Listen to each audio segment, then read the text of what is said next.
외교는 망원경과 현미경을 동시에 활용해야 하는 고도의 지적 영역입니다.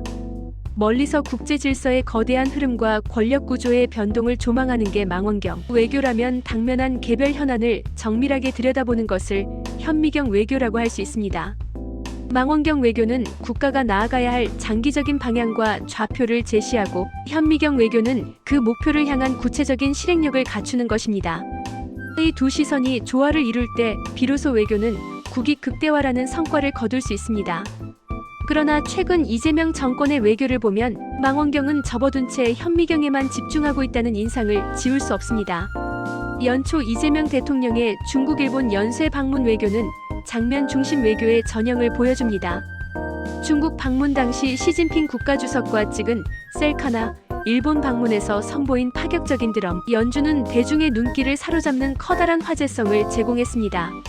정상 간 인간적 유대와 파격적인 행보가 외교적 긴장을 완화하는 윤활유 역할을 할 수 있다는 점은 부인할 수 없습니다. 그러나 외교의 본질은 눈에 보이는 장면이 아니라 그 이면에 감춰진 치밀한 전략과 구속력 있는 결과에 있습니다.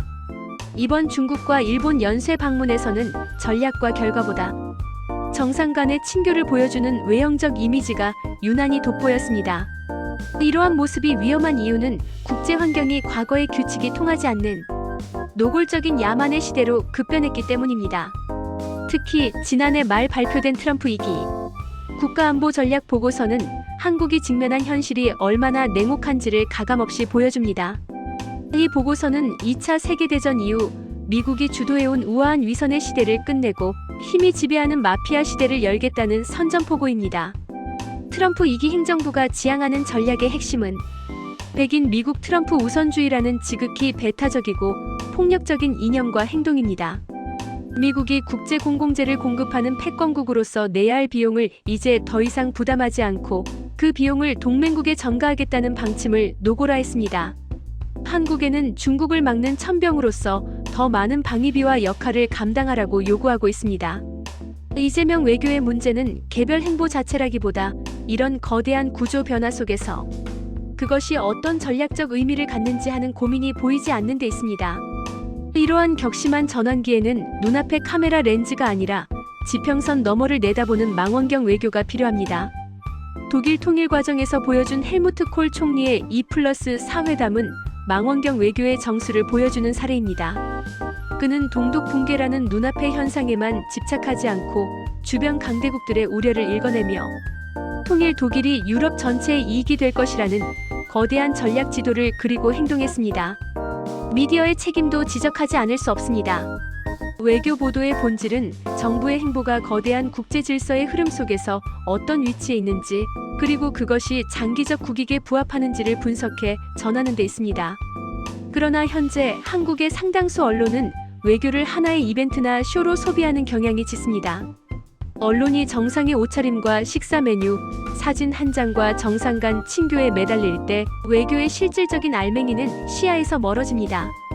예를 들어 이재명 대통령과 시진핑 주석의 셀카 사진 보도 뒷면으로 사드 배치 이후 냉랭했던 한중 관계가 실질적으로 풀리는 건지, 시 주석이 주한미군의 대만 분쟁 개입 가능성을 담고 있는 전략적 유연성에 어떻게 반응했는지 하는 본질적인 문제가 가려집니다.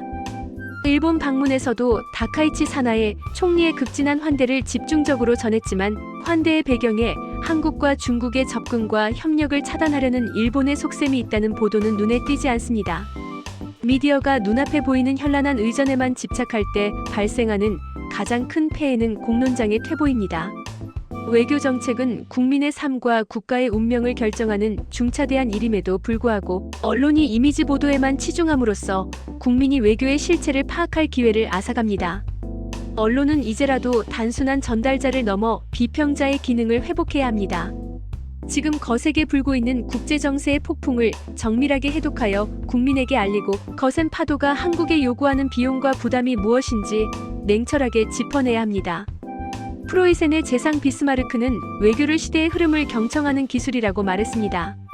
지금 대한민국에 필요한 것은 상대국 정상과 다정한 사진을 찍는 일이 아니라 미국의 불량 패권주의와 다극화하는 국제 질서 속에서 한국이 딛고 설 땅이 어디인지를 명확히 파악하는 통찰입니다. 정부는 이미지 외교를 넘어 거시적 생존 전략을 수립하는 것이 급선무이며 언론도 흥미 위주의 보도에서 벗어나 심층 보도로 정부의 전략을 감시하고 비판해야 합니다. 망원경과 현미경의 두 시선을 회복하는 것이 경랑의 시대에 한국 외교가 길을 잃지 않는 유일한 방법입니다. 그 중에서도 지금 우선 해야 할 일은 접어뒀던 망원경을 꺼내들고 국가 생존 전략을 짜는 일입니다.